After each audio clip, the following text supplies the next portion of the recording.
If you wake up between 2 and 4 a.m. almost every night, wide awake, staring at the ceiling, unable to fall back asleep, what I am about to tell you is something your doctor has probably never explained. This is not insomnia. This is not stress. And it is not just part of getting older. There is a specific hormonal event happening inside your body at exactly that hour. And once you understand what it is, you can stop it. More than 1 in 3 adults wake up in the middle of the night at least 3 times per week. After the age of 60, that number climbs even higher. And the vast majority of those people have been told the same useless advice. Avoid screens before bed, try chamomile tea, practice better sleep hygiene. None of that addresses what is actually happening at 3 a.m. Because what is happening at 3 a.m. is not a sleep problem. It is a hormonal and metabolic problem that begins hours before you ever close your eyes. I am Dr. William Carter, and today I am going to explain the 5 real reasons your body wakes you up at 3 a.m. in the exact order they matter, from the most common to the most overlooked. And at the very end, I am going to give you a specific nighttime protocol, 5 things to do before bed tonight that directly targets each one of these causes. No sleeping pills, no supplements you have never heard of, just a simple, evidence-based routine that most of my patients say changes their sleep within the first week. I am saving that protocol for last because it only makes sense once you understand why your body is doing this. So stay with me. Everything I share today is general health education grounded in published research. It is not a replacement for advice from your own doctor. If you have a serious sleep disorder, please seek professional evaluation. Before we start, tell me in the comments, what time do you wake up at night? Is it the same time every night? And how long have you been dealing with it? Your answer will tell me a lot, and I read every comment on this channel. Reason number 1, the cortisol awakening response. The first and most common reason you wake up at 3 a.m. is a hormonal event called the cortisol awakening response, and understanding it changes everything about how you think about middle-of-the-night waking. Cortisol is often called the stress hormone, but that label is incomplete. Cortisol is actually your body's alertness hormone. It is part of your circadian rhythm, the internal 24-hour clock that governs when you sleep and when you wake.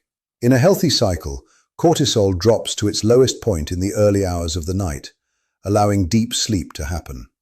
Then, between 2 and 3 a.m., cortisol begins to rise gradually, climbing slowly through the early morning hours until it peaks roughly 30 to 45 minutes after you wake up. That peak is what gives you the energy and alertness to start your day. Here is where the problem begins. If your baseline stress levels are elevated, if you carry chronic worry, unresolved tension, work pressure, health anxiety, or even the low-grade stress that comes from financial concerns or caregiving, your cortisol system becomes overactive. It does not gently rise at 3 a.m., it spikes. And that spike does not ease you toward waking at 6 or 7. It jolts you fully awake at 3, heart racing, mind spinning, completely alert in a room that is still dark. This is not a character flaw. It is not a failure to relax. It is a hormonal dysregulation driven by chronic stress, and it is extraordinarily common in adults over 60, particularly those managing health concerns, caring for a spouse, or dealing with the accumulated emotional weight of decades. The cortisol system in older adults is already less resilient. It takes less stress to trigger a larger spike, and the recovery, the ability to fall back asleep after the spike, slows with age. And here is what makes this especially frustrating. Once you are awake at 3 a.m. with elevated cortisol, your brain does what brains do when they are alert in a dark, quiet room with nothing to distract them. It worries. It replays conversations. It runs through tomorrow's to-do list. It catastrophizes. Most people think that the worry caused the waking. It is actually the other way around. The cortisol spike woke you up. The worry is just what your alert brain does when it has no other input. The anxiety is the symptom, not the cause. And that distinction changes everything about how you treat it. But here is the critical insight. This cortisol spike at 3 a.m. is not inevitable. It can be reduced, and I will show you exactly how in the protocol at the end. But cortisol is only the first cause. The second one is hiding in your blood. Reason number 2, a blood sugar crash. The second reason is one that almost nobody connects to sleep, and when I explain it to patients, You can see the light bulb go on immediately. It is a blood sugar crash that happens while you are asleep. Here is how it works. If your last meal was dinner at 6 or 7 p.m. and you go to bed at 10, by the time 3 a.m. arrives, your body has been fasting for 8 to 9 hours. For a younger person with efficient metabolic regulation, that is not a problem. The liver releases stored glucose gradually throughout the night, keeping blood sugar stable. But after 60, if your metabolic flexibility has declined, if you have any degree of insulin resistance, or if your evening meal was heavy on carbohydrates and light on protein and fat, your blood sugar can drop below the threshold your brain considers safe. When that happens, your brain treats it as an emergency. It triggers the release of adrenaline and cortisol to raise blood sugar back to a survivable level. That adrenaline surge is what wakes you up, and it does not feel like gentle waking. It feels like a jolt. Your heart may be pounding. You may feel slightly sweaty or anxious. You may feel a vague sense of unease that you cannot explain. That is not a nightmare. That is not anxiety in the traditional sense. That is your body's survival system responding to a blood sugar crash. The connection between what you eat for dinner and how you sleep at night is direct and measurable. A dinner that is high in refined carbohydrates and low in protein and fat will produce a faster blood sugar spike, a steeper decline overnight, and a greater likelihood of a 3 a.m. wake-up. This is why some of my patients have told me that simply changing their evening meal solved their sleep problem entirely, without any supplement, without any medication, and without any change to their bedroom environment. Here is a simple way to test whether this is your problem. The next time you wake up at 3 a.m., notice how you feel. If your heart is beating faster than normal, if you feel slightly warm or sweaty, if there is a vague sense of anxiety that arrived without a specific thought triggering it, those are the hallmarks of an adrenaline-driven blood sugar rescue. Your body woke you up because it needed fuel, and if you eat something small, a few nuts, a spoonful of peanut butter, and find that you can fall back asleep within 15 to 20 minutes, you have your answer. Blood sugar is a major contributor to your waking. If this is already changing the way you think about your nighttime waking, take 1 second and tap the like button. It genuinely helps this video reach more people. Now, reason number 3. This one is happening in the organ most people never associate with sleep. Reason number 3. Your liver's detox cycle. The third reason involves your liver, and the timing is not a coincidence. Your liver operates on its own circadian rhythm. Between roughly 1 and 3 a.m., it enters its most active detoxification phase. This is the window when your liver is processing metabolic waste, filtering hormones, managing cholesterol metabolism, and cleaning up the biochemical debris of the day. In a healthy system, this process happens silently while you sleep. But if your liver is under strain, whether from a high-sugar diet, excess alcohol, medication load, or the early stages of fatty liver disease, which affects an estimated 25 to 30% of adults over 60 in Western countries, the detox process becomes more demanding. It requires more energy, it produces more metabolic heat, and it can trigger enough internal activation to pull you out of sleep. Here is a detail that many people find illuminating. If you notice that your 3 a.m. waking is accompanied by feeling unusually warm, needing to kick off the covers, or waking up with a slightly flushed feeling, that thermal response may be connected to your liver's processing load. The liver generates heat when it works hard, and that heat can be enough to shift your body temperature above the narrow window that sustains sleep. This is also why people who drink alcohol in the evening often wake between 2 and 4 a.m. The liver is metabolizing the alcohol during exactly this window, generating heat and metabolic byproducts that fragment sleep. Even 2 glasses of wine can be enough to trigger this in someone over 60. This is also the window in traditional Chinese medicine that has been associated with liver activity for centuries. And while the framework is different from Western medicine, the observed pattern of waking between 1 and 3 a.m., aligning with liver function, has a biological basis that modern research is beginning to validate. The practical takeaway here is that supporting your liver's function during the day through better nutrition, reduced alcohol, adequate hydration, and avoiding heavy meals close to bedtime can meaningfully reduce the metabolic noise that wakes you during its peak processing window. But there is a fourth cause that goes even deeper, and it involves a mineral that most seniors are deficient in. Reason number 4, magnesium deficiency.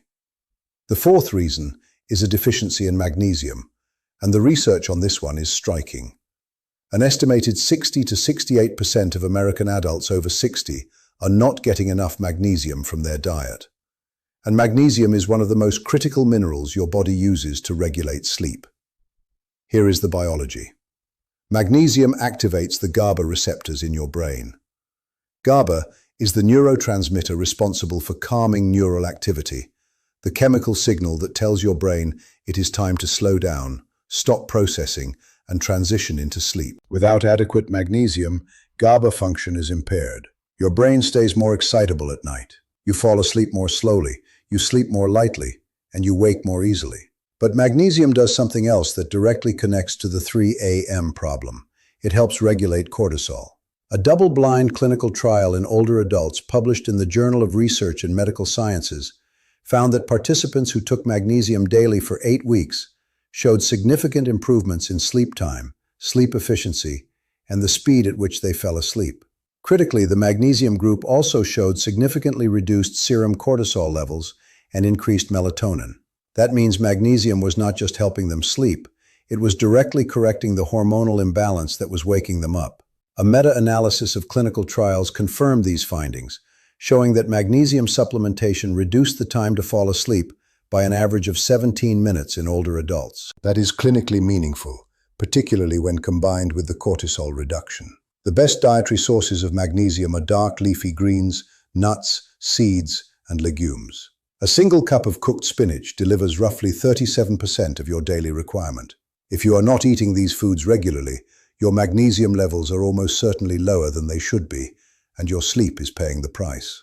I will include magnesium in the protocol at the end, but there is one more cause, the fifth, and it is the one most people never consider.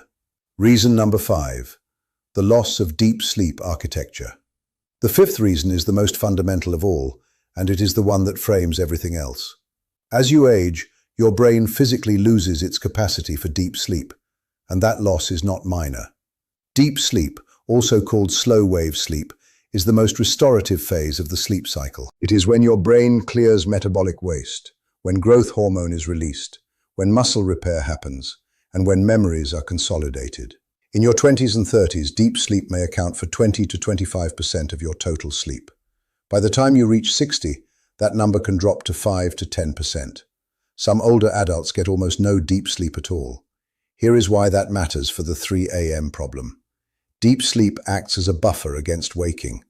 When you are in deep slow-wave sleep, it takes a much stronger stimulus, whether cortisol, blood sugar, noise, or bladder pressure, to pull you out of it.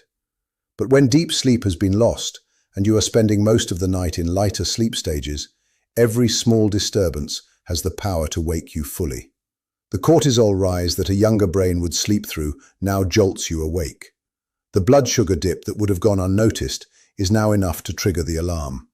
This is why the 3 a.m. waking feels like it gets worse with age. It is not that the causes are getting stronger. It is that the protective barrier of deep sleep is getting thinner. Your brain is spending less time in the phase where it is hardest to wake, and more time in the phases where waking is easy. The loss of deep sleep is driven partly by age-related neuronal changes in the suprachiasmatic nucleus, the brain's master clock, and partly by reduced melatonin production.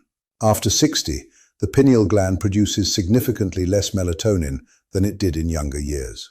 Changes in the eye's ability to transmit light signals to the brain further weaken circadian regulation. But here is the hopeful part. Deep sleep is not entirely gone. It can be partially recovered. Exercise, particularly morning exercise, has been shown in multiple studies to significantly increase deep sleep in older adults. Consistency matters enormously. Going to bed and waking up at the same time every day, including weekends, strengthens the circadian signals that govern deep sleep timing. Magnesium supports the transition into deeper sleep stages, and reducing light exposure in the evening allows melatonin to do its job properly. You cannot turn back the clock to your 30s, but you can meaningfully increase the amount of deep sleep you get, and every additional minute of it makes you harder to wake at 3 a.m. In clinical research, even a 10 to 15% increase in deep sleep percentage translates to significantly fewer nighttime awakenings and dramatically better energy the following day. And that brings us to the protocol I promised you at the very beginning. the 5-step nighttime protocol. Here are 5 specific things to do before bed tonight, each one directly targeting the causes we just covered. I want you to screenshot this. Step 1. Eat a small protein and fat snack 30 to 60 minutes before bed. Something simple. A small handful of almonds, a tablespoon of almond butter, a few slices of turkey, half a cup of Greek yogurt. This provides a slow, steady source of glucose that prevents the blood sugar crash at 3 a.m. You are not eating a meal. You are giving your liver a cushion so it does not have to trigger an emergency cortisol release in the middle of the night. Step 2. Stop all screens 60 minutes before bed. The blue light from phones, tablets, and televisions suppresses melatonin production at exactly the moment your brain needs it most. Every minute of screen time in the hour before bed delays and reduces the melatonin that governs your circadian rhythm. Replace the screen with a book, a conversation, or quiet music. This single change can measurably increase melatonin output. Step 3. Take magnesium glycinate in the evening, roughly 200 to 400 milligrams, 30 to 60 minutes before bed. Magnesium glycinate is the best absorbed form and the one with the strongest evidence for sleep improvement in older adults. It supports GABA function, reduces cortisol, and promotes the transition into deeper sleep. As always, check with your doctor before starting any supplement, particularly if you take medication. Step 4. Keep your bedroom cool. Research consistently shows that the optimal temperature for sleep is between 60 and 68 degrees Fahrenheit. Your core body temperature needs to drop slightly to initiate and maintain sleep. A room that is too warm disrupts this process and makes lighter sleep stages even lighter. If you cannot control the room temperature, sleeping with lighter bedding or wearing breathable fabrics can help. Step 5. Practice a 5-minute cortisol down-regulation before bed. This does not mean meditation, although that works for some people. It can be as simple as slow, deliberate breathing. Inhale for 4 seconds, hold for 4 seconds. Exhale for 6 seconds. Repeat for 5 minutes. The extended exhale is the key. It activates the parasympathetic nervous system, the rest and digest branch, and directly lowers cortisol. Research has shown that just 5 minutes of controlled breathing before bed significantly reduces the cortisol awakening response in the early morning hours. You are essentially telling your nervous system to stand down before the night begins. And here is a bonus step that costs nothing and takes zero effort. If you wake up at 3 a.m. and cannot fall back asleep within 15 to 20 minutes, do not lie there fighting it. Get up, move to a different room, sit in dim light, read something calm and uninteresting. Do not check your phone. Do not turn on the television. The reason this works is that your brain is associating your bed with wakefulness and frustration. Every minute you lie there trying to force sleep, you are strengthening that association. By leaving the bed and returning only when you feel drowsy again, you retrain your brain to associate the bed with sleep, not with struggle. Sleep researchers call this stimulus control, and it is one of the most effective behavioral techniques for chronic nighttime waking. Here are the 5 causes and the 5 fixes one more time.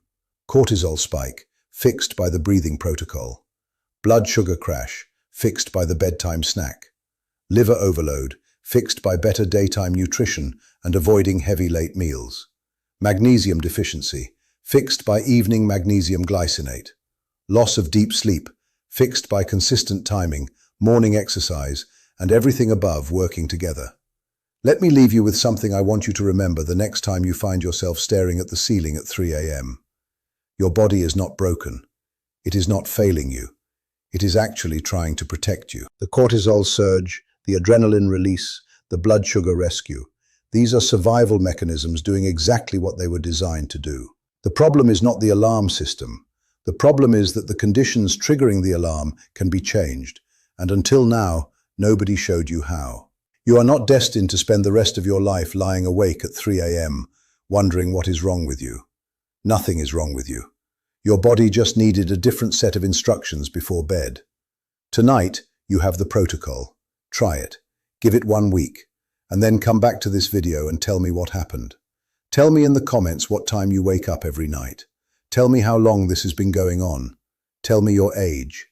This channel exists for exactly this kind of conversation, and I read every single comment. If you are not yet subscribed, do it right now. Every week I bring you evidence-based health information designed specifically for adults over 60 who are done accepting that feeling terrible is just part of aging. It is not. It never was. Share this video tonight with someone you know who is struggling with sleep, because the next person who watches it might try the protocol tonight and wake up tomorrow morning having slept through for the first time in years. Until next time, sleep well, sleep deeply, and never accept that 3 a.m. is your new normal. It does not have to be.